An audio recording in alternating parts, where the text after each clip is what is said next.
Ratusan siswa di Grobogan, Jawa Tengah masih dirawat usai keracunan makanan dari menu MBG.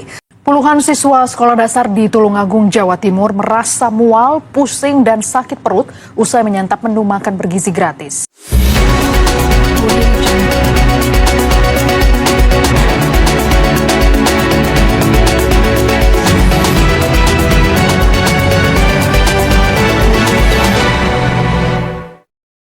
Pemirsa, kembali lagi bersama saya. Publik kembali dikejutkan dengan peristiwa yang memicu kekhawatiran luas.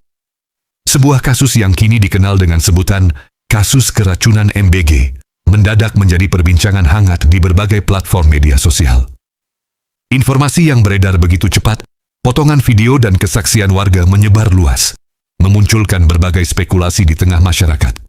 Peristiwa ini pertama kali mencuat setelah sejumlah orang dilaporkan mengalami gejala yang mengarah pada dugaan keracunan.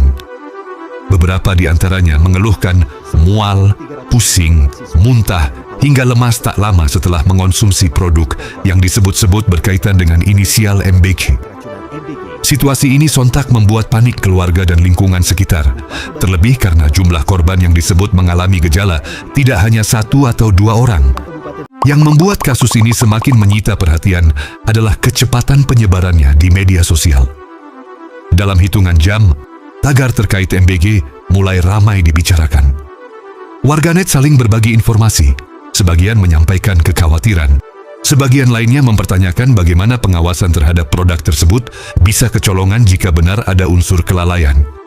Namun pemirsa, di tengah derasnya arus informasi, penting untuk melihat perkembangan berdasarkan keterangan resmi.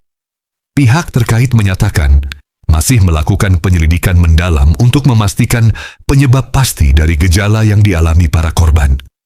Sampel produk telah diamankan dan tengah diperiksa di laboratorium untuk mengetahui apakah terdapat kandungan berbahaya atau faktor lain yang memicu kejadian tersebut.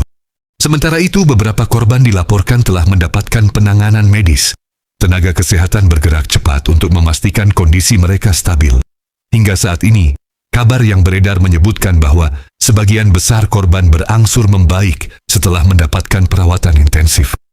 Meski demikian, kekhawatiran masyarakat belum sepenuhnya reda.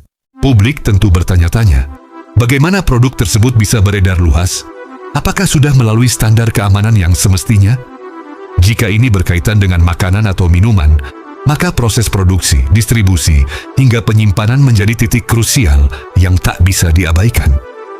Kesalahan kecil dalam rantai tersebut bisa berdampak besar.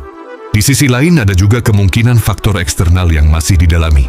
Apakah terjadi kesalahan dalam penyimpanan? Apakah ada kontaminasi yang tidak disengaja? Atau justru ada faktor lain yang belum terungkap? Semua ini masih menjadi bagian dari proses investigasi. Kasus seperti ini bukan hanya soal satu produk atau satu pihak saja. Ini menyangkut rasa aman siswa dan siswi. Ketika mereka mengonsumsi sesuatu, mereka percaya bahwa produk tersebut aman. Kepercayaan inilah yang kini diuji. Beberapa pengamat menilai bahwa transparansi menjadi kunci. Masyarakat berhak mendapatkan informasi yang jelas dan akurat agar tidak terjebak dalam rumor yang belum tentu benar. Penanganan yang cepat, terbuka, dan bertanggung jawab akan sangat menentukan bagaimana kepercayaan publik dipulihkan. Di tengah situasi yang memanas, kita juga melihat bagaimana media sosial memainkan peran besar. Ada informasi yang membantu, namun tak sedikit pula spekulasi yang justru memperkeruh suasana. Oleh karena itu, penting bagi kita semua untuk menyaring informasi sebelum mempercayai atau membagikannya. Hingga saat ini, aparat dan instansi terkait masih terus bekerja mengumpulkan bukti serta keterangan dari berbagai pihak. Jika nantinya ditemukan adanya pelanggaran prosedur atau unsur kelalaian, tentu akan ada konsekuensi sesuai aturan yang berlaku. Sebaliknya, jika hasil uji laboratorium menunjukkan tidak ada kandungan berbahaya, maka klarifikasi resmi juga sangat diperlukan agar tidak terjadi kesalahpahaman berkepanjangan. Pemirsa, kasus ini menjadi pengingat bahwa pengawasan terhadap produk yang beredar di masyarakat harus dilakukan secara konsisten. Standar keamanan bukan sekadar formalitas, melainkan fondasi utama dalam melindungi konsumen. Kita tentu berharap hasil investigasi segera diumumkan secara transparan agar publik mendapatkan kepastian. Yang terpenting saat ini adalah memastikan seluruh korban mendapatkan penanganan terbaik dan kondisi mereka terus dipantau. Bagaimana menurut Anda mengenai kasus ini? Apakah pengawasan produk di sekitar kita sudah cukup ketat atau masih ada celah yang perlu dibenahi? Tulis pendapat Anda di kolom komentar dan tetap ikuti kanal ini untuk mendapatkan informasi terbaru seputar peristiwa yang sedang menjadi sorotan publik. Sampai jumpa.